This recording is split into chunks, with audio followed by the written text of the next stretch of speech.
गुजरात दंगों को लेकर प्रधानमंत्री नरेंद्र मोदी के रोल को लेकर बीबीसी द्वारा बनाई गई डॉक्यूमेंट्री आज चंडीगढ़ पंजाब यूनिवर्सिटी के स्टूडेंट सेंटर में चलाई गई थी।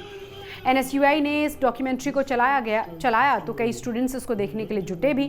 इतने में यूनिवर्सिटी अथॉरिटी को इसकी भनक लगी और प्रोजेक्टर्स पर चलाई जा रही डॉक्यूमेंट्री को तुरंत ही बंद करवा दिया गया। इससे पहले लगभग आधी डॉक्यूमेंट्री को देखा जा चुका था। This series tells the story of Narendra Modi's troubled relationship with India's Muslims. As a young child, Mr. Modi joined an organization which believes that this is a country of the Hindus. और अब आज 74वें गणतंत्र दिवस की, जिसको लेकर सभी तैयारियां पूरी कर ली गई हैं। इस बार का गणतंत्र दिवस समारोह कई मायनों में बड़ा खास होने जा रहा है। राजपथ को कर्तव्य पथ में बदलने के बाद पहली बार परेड का आयोजन होगा, जिसमें रक्षा के क्षेत्र में आत्मनिर्भर भारत की झलक के साथ साथ देश की कला और संस्कृति की झलक भी देखने को मिलेगी। देखिए हमारी यह खास रिपोर्ट। सांसों में राष्ट्र कर्तव्य की ऊष्मा लिए, चेहरे पर राष्ट्र कर्तव्य के ओज की झांकी सजाए, कदमों की ताल में कर्तव्य भावनाओं को पिरोए, कर्तव्य पथ पर उठते गिरते ये कदम उन महावीरों के हैं जिनकी शौर्य गाथाओं से देश का गौरवशाली इतिहास गुंजायमान है। वर्तमान शौर्यवान है, भविष्य ऊर्जावान है।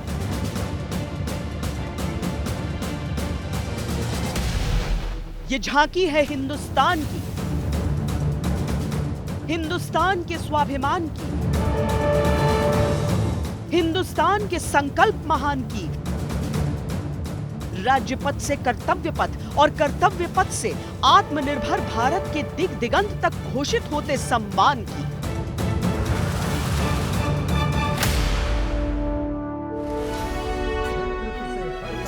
मिस्र के राष्ट्रपति भारत के गणतंत्र दिवस समारोह के मुख्य अतिथि होंगे, तो मिस्र का प्रतिनिधित्व करता दस्ता भारत के जवानों की वीरता का प्रत्यक्ष दर्शी बनेगा।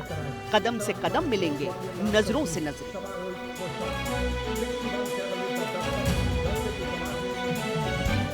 भारत के अमर गणतंत्र के अमिट लोकतंत्र की झांकियां हैं ये।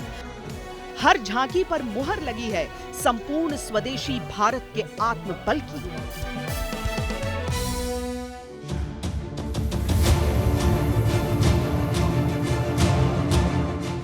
गणतंत्र दिवस पर कर्तव्य पथ की नजर से शक्ति का हर सारथी पहली बार मेड इन इंडिया का गुणगान करेगा। 21 तोपों की सलामी में पहली बार भारतीय गन की गर्जनाओं का उद्घोष सुनाई देगा।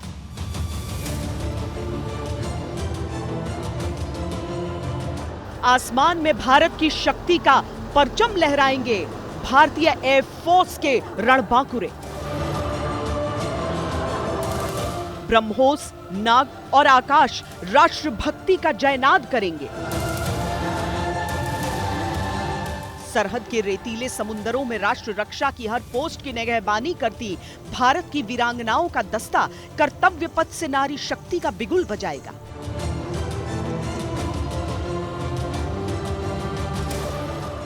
देशभक्ति की सुरताल पर कर्तव्य पथ पे कदम बढ़ाते अग्निवीर ये भरोसा दिलाएंगे देश को, हम हैं देश के प्रहरी बनने के लिए तैयार। राज्यों की झांकियां राष्ट्रीय एकता और सांस्कृतिक विरासतों को लेकर आगे बढ़ेंगी। राजपथ से बदले नामकरण के साथ कर्तव्य पथ भव्यता से भरे राष्ट्रीय पर्व की मेजबानी जिस क्षण करेगा, वो नए इतिहास का शुभारंभ होगा। पूरा देश राष्ट्र वंदना के एक सुर में झूमेगा। पूरी दुनिया भारत की इस अनुपम और अलौकिक छटा को निहारेगी।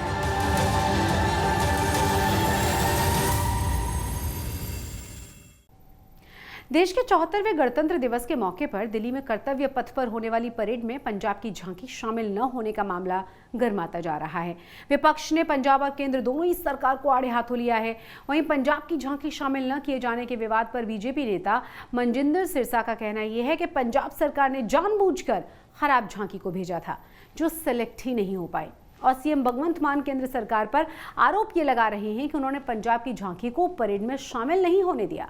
भगवंत मान जी द्वारा केंद्र की सरकार को कटघरे में खड़ा करके ये कहना कि पंजाब की झांकी केंद्र सरकार ने जानबूझकर नहीं लगाई, लेकिन ये सच्चाई नहीं बताई आपने कि आपने खुद ने, आपके लोगों ने इस तरह की पंजाब की हल्की झांकी बनाकर भेजी, जानबूझकर आपने वो झांकी जो पिछले साल की थी उसको मरम्मत करके इस साल भेजा ताकि वो रिजेक्ट हो जाए और आप पंजाब को केंद्र सरकार के साथ दोबारा से कन्फ्रंटेशन में, झगड़े में ला पाए।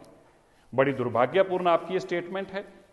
आपकी सरकार के लोग, आप पंजाब का सारा पैसा दूसरे सूबों में जाकर प्रचार में जुटे रहे। गणतंत्र दिवस के लिए पंजाब में सीमा के पास वाले इलाकों की सुरक्षा घेरा कड़ा कर दिया गया है। अमृतसर में सीमा के पास वाले इलाके में चेकिंग अभियान चलाया जा रहा है। पुलिस और बीएसएफ के जवान बड़ी संख्या में वहां तैनात हैं। हमारे संवाददाता अमित शर्मा ने अमृतसर में सुरक्षा तैयारियों का जायजा लिया है। 26 जनवरी गणतंत्र दिवस को लेकर पंजाब भर में रेड अलर्ट जारी है। और अगर बात करें अमृतसर के बॉर्डर एरिया गांव की, तो बॉर्डर एरिया गांव में भी पंजाब पुलिस का सख्त पहरा है। इस समय हम अमृतसर की तहसील अजनाला के गांव चौगावा में खड़े हैं, जहां पे यहां से फेंसिंग का रास्ता महज 1.5 किलोमीटर दूर है, लेकिन इस जगह पर पंजाब पुलिस के आला अधिकारियों द्वारा नाका लगाया गया है। उसमें खासियत ये है कि इसमें बीएसएफ के जवान भी इस नाके में शामिल है। 26 जनवरी हो या फिर पंजाब, अगर 12 महीने की बात करें तो 12 महीने में यहाँ पर सख्त पहरा ज़रूर रहता है। इस पहरे की तस्वीरें आपको ज़रूर दिखाना चाहेंगे, क्योंकि पंजाब भर में इस समय गणतंत्र दिवस को लेकर भी सख्त पहरा किया गया है और रेड अलर्ट ज़रूर जारी कर दिया गया है। बीएसएफ के जवान और पंजाब पुलिस के जवानों द्वारा ज्वाइंट यहाँ पे नाका लगाया गया है और हर आने जाने वाले व्यक्ति की चेकिंग की जा रही है।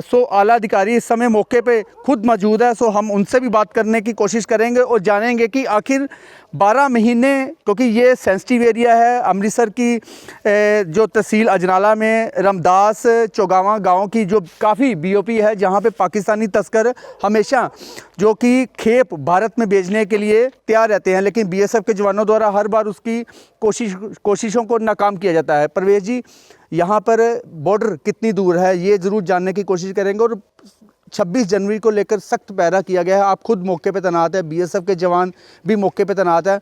और यहाँ पे जो एरिया है, यहाँ पे तो 12 महीने जो रेड अलर्ट रहता है।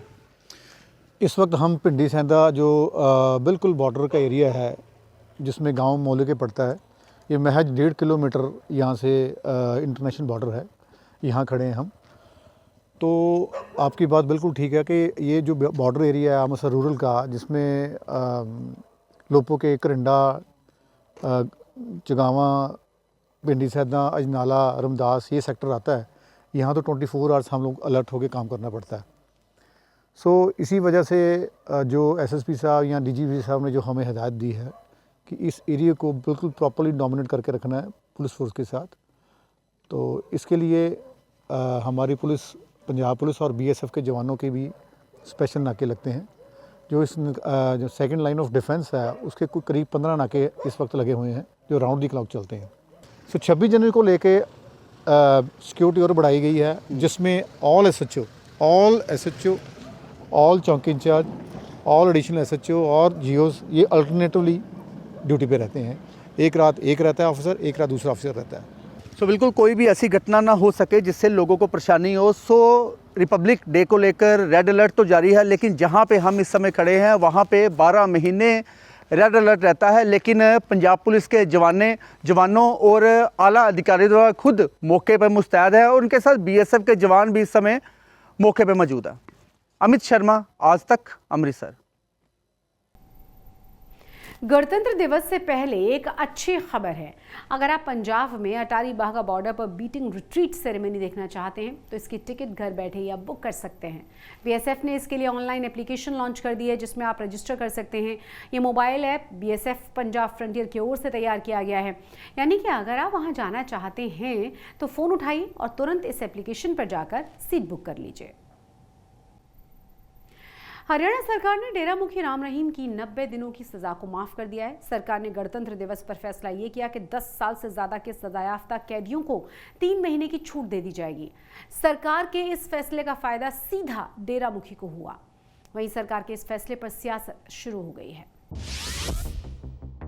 राम रहीम पर कृपा बरसा रही है हरियाणा सरकार। पहले दी पैरोल, अब 90 दिनों की सजा हुई माफ। क्या पीड़ितों को मिला सच में इंसाफ?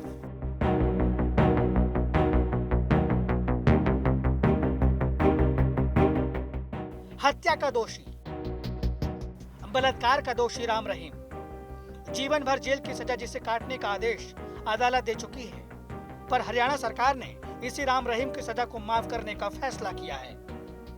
हरियाणा सरकार ने डेरा मुखी राम रहीम की 90 दिनों की सजा को माफ कर दिया है। सरकार ने गणतंत्र दिवस पर फैसला किया है कि 10 साल से अधिक के सजा याफ्ता कैदियों को 3 महीने की छूट दी जाएगी। सरकार के इस फैसले का फायदा सीधा राम रहीम को होगा। फिलहाल राम रहीम पैरोल पर बाहर आया हुआ है।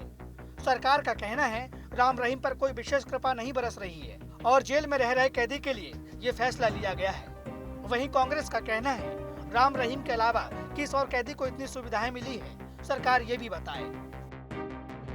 जहां तक हरियाणा की गवर्नमेंट है, मैं सीरियसली कंडेम करता हूं खट्टर की सरकार को कि हमेशा इन्होंने पंजाब के साथ, बदकिस्मती की बात है कि इन्होंने हमेशा पंजाब के सेंटिमेंट्स को हर्ट करने की कोशिश की।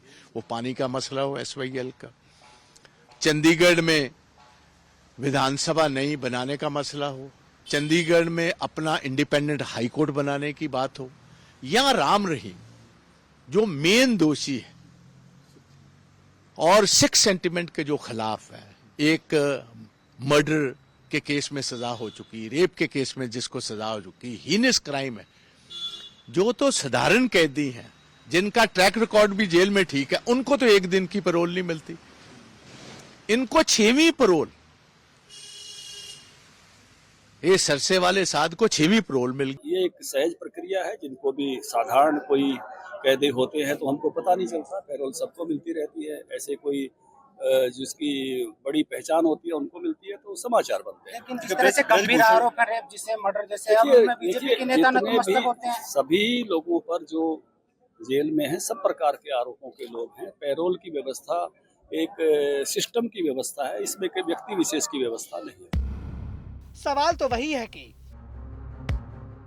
14 महीने में 4थी बार, 3 महीनों में दूसरी बार जेल से बाहर है। पैरोल और फरलो के नाम पर अब तक 133 दिनों की जेल से छुट्टी पा चुके राम रहीम पर आखिर किसकी कृपा है? जिस देश में जेलों में लाखों कैदी सिर्फ आरोपी बनकर ही अपनी जिंदगी काटने को मजबूर रहते हैं, जमानत के पैसे तक नहीं जुगाड़ पाते, पैरोल पर 30-40 दिन के लिए बाहर आना तो दूर की बात है, उस देश में एक आरोपी को बार बार पैरोल मिलने लगे तो सरकार पर सवाल उठना लाजमी है। आइए आपको बताते हैं कि राम रहीम पर क्या आरोप है और इससे पहले राम रहीम को कब मिली है पैरोल। 28 अगस्त 2017 डेरा सच्चा सौदा के प्रमुख राम रहीम को 2 साध्वियों से रेप के जुर्म में 20 साल की सजा। 17 जनवरी 2019 पत्रकार रामचंद्र छत्रपति की हत्या के जुर्म में राम रहीम को मिली उम्र कैद की सजा। 24 अक्टूबर 2020 गुरुग्राम के अस्पताल में बीमार मां से मिलने के लिए मिली 1 दिन की पैरोल। 21 मई 2021 बीमार मां से मिलने के लिए मिली 1 दिन की पैरोल। 18 अगस्त 2021 डेरा मैनेजर रंजीत सिंह के कत्ल के एक मामले में राम रहीम को मिली आजीवन कारावास की सजा। 7 फरवरी 2022 इस बार राम रहीम को मिली 21 दिनों की पैरोल। 22 जून 2022 राम रहीम को फिर से मिली 1 महीने की पैरोल। अक्टूबर 2022 राम रहीम को एक बार फिर मिली 40 दिनों की पैरोल और 21 जनवरी 2023 राम रहीम को पूर्व डेरा प्रमुख शाह सतनाम की जयंती में शामिल होने के लिए मिली 40 दिन की पैरोल। राम रहीम के पैरोल को लेकर सरकार पर सवाल इसलिए भी उठाए जाते हैं क्योंकि पिछले साल राम रहीम को जितनी बार पैरोल मिली, पंजाब या हरियाणा में कोई न कोई चुनाव जरूर था और ऐसे में सवाल उठाया जाने लगा कि कहीं सत्ताधारी पार्टी चुनावी फायदे के लिए तो राम रहीम को बार बार पैरोल नहीं दे रही। साल 2022 में राम रहीम सबसे ज्यादा कुल 91 दिनों पैरोल पर जेल से बाहर रहा। इनमें वो फरवरी में 21 दिनों तक पैरोल पर रहा, तब पंजाब में विधानसभा चुनाव होने वाले थे। इसके बाद वो फिर से जून में 30 दिनों के लिए बाहर आया, तब हरियाणा में नगरपालिका के चुनाव थे। इसके बाद अक्टूबर में फिर से 40 दिनों के लिए पैरोल पर बाहर आया और तब हरियाणा के आदमपुर और हिमाचल प्रदेश में विधानसभा चुनाव होने वाले थे। कुल मिलाकर सरकार अपने आप को पैरोल से बेशक अलग दिखाती रही हो, लेकिन पैरोल के टाइमिंग को लेकर सरकार पर सवाल उठते रहे हैं। हरियाणा के सिरसा स्थित डेरा सच्चा सौदा में शाह सतनाम सिंह का 104वां अवतार दिवस मनाया जा रहा है। राम रहीम के ऑनलाइन दर्शन करने के लिए पंजाब, हरियाणा, राजस्थान के श्रद्धालु सिरसा डेरे में पहुंचे। पेरोल पर छूटे राम रहीम ने इस मौके पर तलवार से केक काटकर खूब विवाद खड़ा किया, लेकिन इन विवादों से हरियाणा सरकार को कोई फर्क नहीं पड़ता दिखाई दे रहा है। तभी तो पिछले साल पेरोल से जुड़े कानून में बदलाव के बाद अब सजा में छूट देने का भी ऐलान राजनीति के मद्देनजर किया हुआ फैसला ही लगता है, जिसका सीधा सीधा फायदा राम रहीम को मिलता दिख रहा है। आज तक ब्यूरो। क्या आप बता सकते हैं कि कोई कलाकार कितनी देर तक तबला बजा सकता है? हम आपको बताएंगे और मिलवाएंगे ऐसे ही एक कलाकार से। पंजाब के बटाला में रहने वाले अमृतप्रीत सिंह ने 120 घंटे तक लगातार तबला बजाया है। उन्होंने ये कारनामा करके अपना नाम India world book of record में दर्ज भी करवा लिया है। अमृतप्रीत ने 31 दिसंबर की सुबह 11 बजे से 5 जनवरी 2023 की 11 बजे सुबह तक तबला बजाकर रिकॉर्ड अपने नाम किया। अमृत अब Limca book of Guinness book में अपना नाम रिकॉर्ड करवाना चाहते हैं। अमृत ने 9 साल की उम्र में ही तबला सीखना शुरू कर दिया था और रोज़ाना लगभग 6 से 7 घंटे तक वो रियाज करते हैं। बेटे की इस उपलब्धि से उनका पूरा का पूरा परिवार बड़ा खुश है।